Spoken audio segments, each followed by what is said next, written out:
تو ہم نے معیار متعین کرنا ہے بھائی قرآن و سنت سے، اللہ سے۔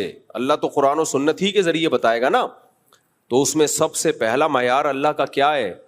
اللہ کہتا ہے جو مشرک ہے، جو اللہ کو نہیں مانتے یا اللہ کے ساتھ شرک کرتے ہیں، ان کی جتنی نیکیاں ہیں، ہر وقت لوگوں کو کھانا کھلاتے رہیں، لوگوں سے اچھے اخلاق سے بات کرتے رہیں، تو اللہ نے قرآن میں فرمایا کَرَمَادٍ اشْتَدَّتْ بِهِ الرِّيحُ فِي يَوْمٍ عَاصِفٍ، ایک راکھ کا پہاڑ ہوتا ہے نا، پہاڑ راکھ ہوتی ہے نا، جو جل کے راکھ حاصل ہوتی ہے، کتنی لائٹ کتنی ہلکی ہوتی ہے وہ، اس کا پہاڑ ہو تو دیکھنے میں تو لگے گا بڑا وزنی، لیکن آپ پھونک ماریں گے وہ پہاڑ اڑ جائے گا۔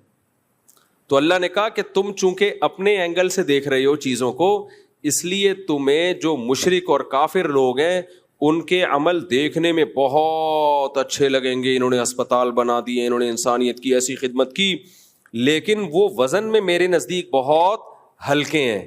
قیامت کے دن جب ان کو ترازو میں رکھا جائے گا، ان کا ایک پھونک ماریں گے اور وہ اڑ جائیں گے۔ اللہ نے یہ نہیں کہا کہ ان کا وزن ہے ہی نہیں، بلکہ اللہ نے کہا ان کا وزن بہت ہلکا ہے، وہ اس قابل نہیں ہے کہ ان کو بخشوا دے۔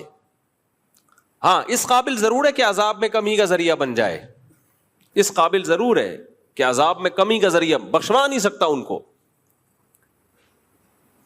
اور اللہ کی نظر میں جو سب سے بڑی نیکی ہے وہ کیا ہے؟ توحید، اللہ کے وجود کو ماننا اور اللہ کو ایک سمجھنا۔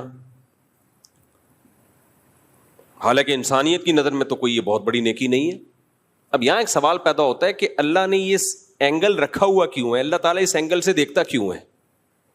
یعنی یہ کیا بات ہے کہ آپ اگر مشرک ہیں، اللہ کے ساتھ شرک کرتے ہیں، یا اللہ کے وجود، جیسے ملحد اور ایتھیسٹ لوگ خدا کو مانتے ہی نہیں ہیں، وہ کہتے ہیں ہے ہی نہیں ہے، سب آٹومیٹیکلی خود بخود سب کچھ چلا آ رہا ہے، تو سوال یہ پیدا ہوتا ہے کہ پھر ایسا وجہ کیا ہے؟ اللہ نے اتنا مضبوط موقف کیوں رکھا ہوا ہے، جس کو میں اپنی زبان میں موقف کہہ رہا ہوں، اللہ کی طرف موقف کا لفظ کی نسبت نہیں کی جاتی، لیکن آسان لفظوں میں سمجھانے کے لیے کہ ایسا کیوں اللہ نے یہ نظریہ ہے کہ بھئی یہ اگر تم کفر کرتے ہو، اللہ کے ساتھ شرک کرتے ہو، تو کوئی حیثیت تمہارے کسی عمل کی اللہ کی نظر میں نہیں ہے کیوں؟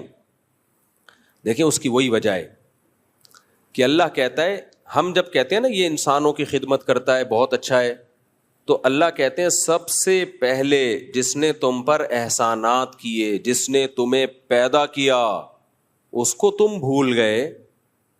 میں گھر کی ایک مثال دیتا ہوں، ابا اماں کی۔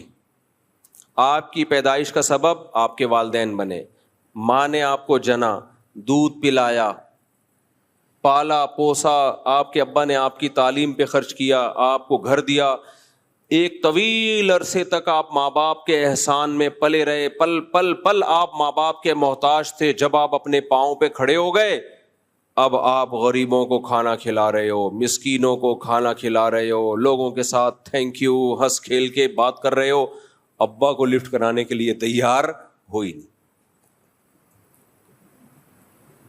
دنیا تو کہے گی آپ بہت اچھے ہو، لیکن کوئی عقل مند ہوگا نا جو صحیح اینگل سے دیکھتا ہوگا، وہ کہے گا اس کا کیا فائدہ، جو اپنے تھے ان کو آپ بھول گئے، اور جو غیر تھے ان کو آپ نے اپنا بنا لیا، بلکہ اور تانے ملیں گے آپ کو۔ تو اللہ کہتا ہے نحن اقرب الیہ من حبل الورید هو اعلم بکم اذ انتم اجنۃ فی بطون امہاتکم، وہ تمہیں اس وقت سے جانتا ہے جب تم ماں کے پیٹ میں چھپے ہوئے تھے، اس وقت تمہاری ماں تمہیں نہیں جانتی تھی، اس وقت سے جانتا ہے۔ اسی نے پانی کے اندر ایسے سافٹ ویئر انسٹال کیے ہیں کہ ماں کے رحم میں جانے کے بعد اس میں آنکھ، ناک، کان، دل، دماغ، جگر بنتے ہیں۔ یہ ساری نعمتیں تمہیں اس نے دی ہیں۔